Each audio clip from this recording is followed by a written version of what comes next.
हमारे साथ देवेन प्रजापति जी शिवसेना प्रमुख भी जुड़ चुके हैं। सबसे पहले देवेन जी आपके पास ही आऊंगी। यहाँ पर मैं जिस तरह से अवैध खनन की हम बात कर रहे हैं, उत्तराखंड में लगातार अवैध खनन चल रहा है। कहाँ की परमिशन दी गई है, कहाँ अवैध खनन किया जा रहा है और कितनी मात्रा में किया जा रहा है, इसके जिम्मेदार अधिकारियों को कोई परवाह ही नहीं है। जी, सबसे पहले आपको प्रणाम, होली की बहुत बहुत शुभकामनाएं। जी देखिए, बात आपकी सही है। ये जो खनन सरकार ने किसी को टेंडर नहीं दिया हुआ है, और अगर टेंडर दिया हुआ है, किसी को कोई चीज कही हुई है, तो वो एक एक्चुअल दिखावा है। अगर ये दिखावा ना होता तो सरकार की गाड़ियों पर सरकार की भारतीय जनता पार्टी की प्लेट लगा करके जिस तरीके से गुंडाई एक तरीके से की जा रही है, तो वो बड़े सोचने का और बड़े सवाल का उस पर बैठता है कि ऐसा क्यों हो रहा है। कहीं ना कहीं बिल्कुल इनके हौसले बुलंद हैं और साठ गांठ है और मिली भगत है। और जैसे कि आप अभी बोल रही थी कि चुनाव चल रहा है, आचार संहिता लगनी हुई, इनको कोई लेना देना नहीं है इन सब चीजों से। आचार संहिता आपके लिए है, मेरे लिए है।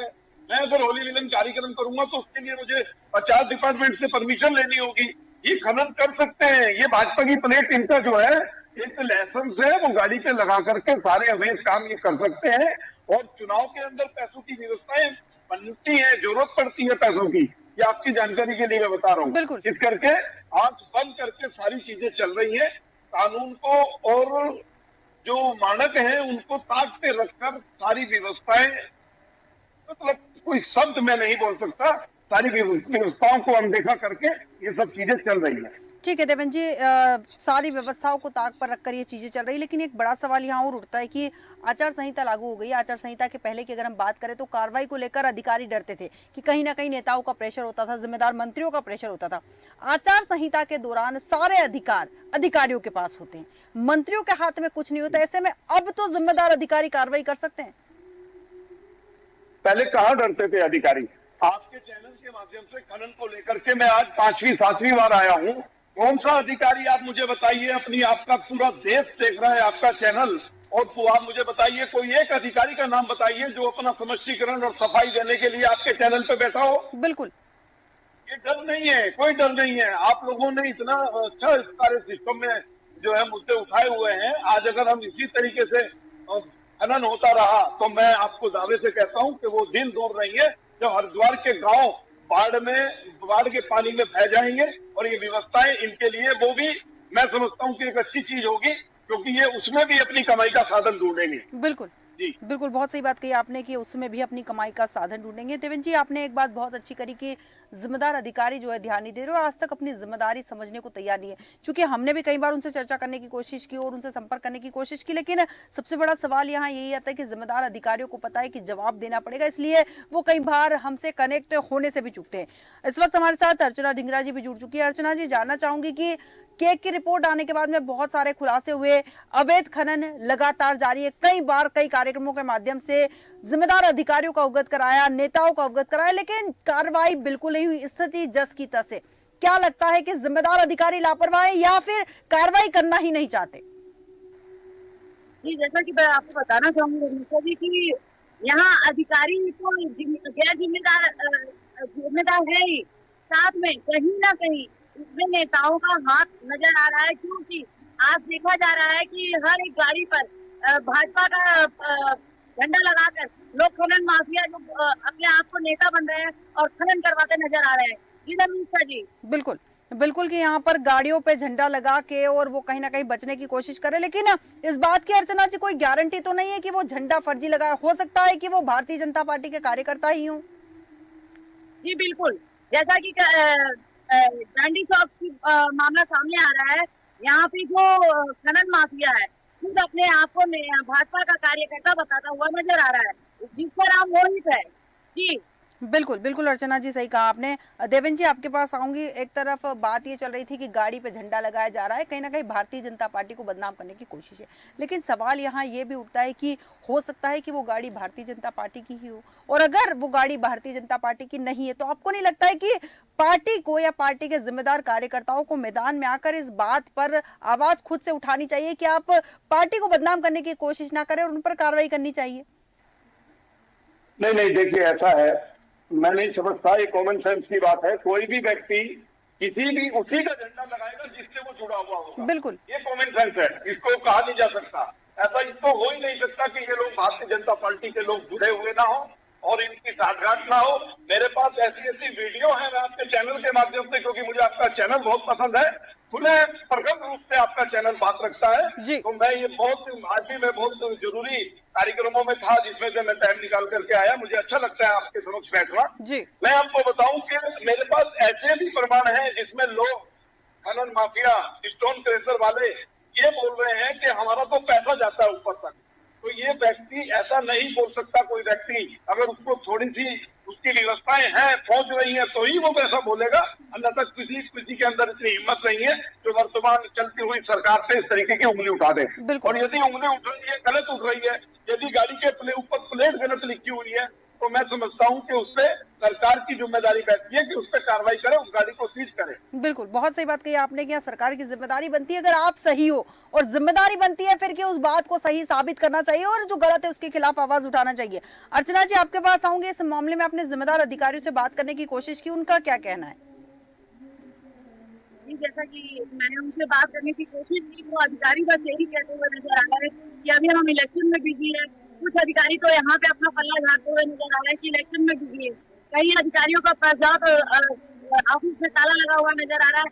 अधिकारी वहाँ से नजारत है, क्यों लगा रखा है कि उनका इलेक्शन में ड्यूटी लग रखा है, या कहीं ना कहीं जुलूस निकल रहे हैं, या लोगों के जो जाया जा रहा है नेताओं का आना जाना लगा हुआ है उसमें बिजी है।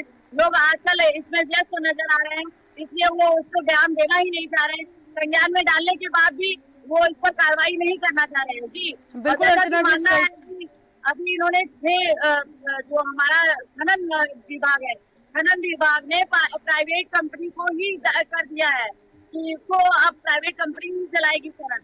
तो अगर प्राइवेट कंपनी खनन चला रही है तो अधिकारी क्यों अपना परमिशन की आड़ में खेल खेल रहे हैं? बिल्कुल बिल्कुल, बहुत सही बात की अर्चना जी आपने यहाँ पर। जैसे कि अपने जिम्मेदार अधिकारियों की बात कही, तो अधिकारियों से हमने भी संपर्क करने की कोशिश की, हालांकि वो उन्हें जब जिम्मेदारी पता चलती है तो वो फोन अटेंड नहीं करते या फिर किसी मीटिंग का हवाला देकर वहां से अपना पल्ला झाड़ कर गायब हो जाते हैं। देवेंद्र जी, आपके पास आऊंगी। इस तरह से लगातार उत्तराखंड में जो अवैध खनन चल रहा है, इस तरह से तो सारी जमीन खत्म हो जाएगी, सारे जगह खड्डे खड्डे नजर आने लग जाएंगे। आपको क्या लगता है, सरकार लापरवाही कर रही है या फिर इस खनन में उसे सोना नजर आ रहा है? देखिए, खनन एक ऐसी चीज है जिसमें मैं समझता हूं कि इससे ज्यादा कमाई किसी चीज में है ही नहीं।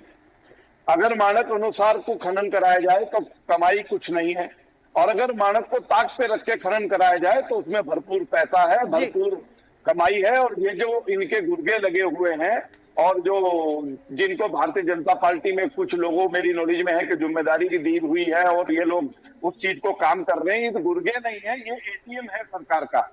एटीएम मीन्स यहाँ से व्यवस्था उसने ली और किसी को दी, किसी ने व्यवस्था कहीं से ली और किसी को दी, ऐसे ही चलते चलते विभिन्न हाथों में को व्यवस्थाएं सरकार तक पहुंच रही है। ऐसा मैं इसलिए कह रहा हूं क्योंकि सरकार इस काम पे कार्य और कानूनी तरीके से इनके ऊपर कार्रवाई क्यों नहीं कर रही।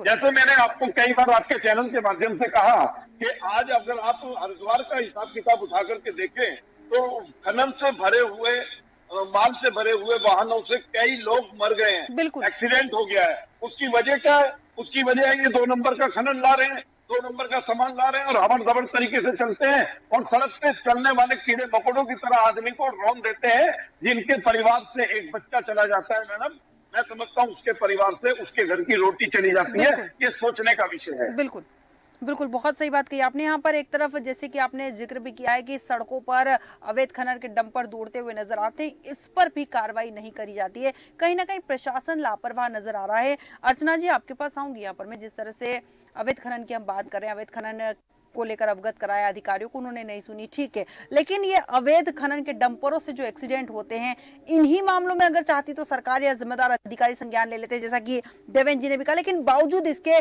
क्या लगता है आपको कि कहीं ना कहीं अधिकारी इस मामले में लीपापोती ही कर रहे हैं या फिर बिल्कुल ध्यान ही नहीं देना चाहते?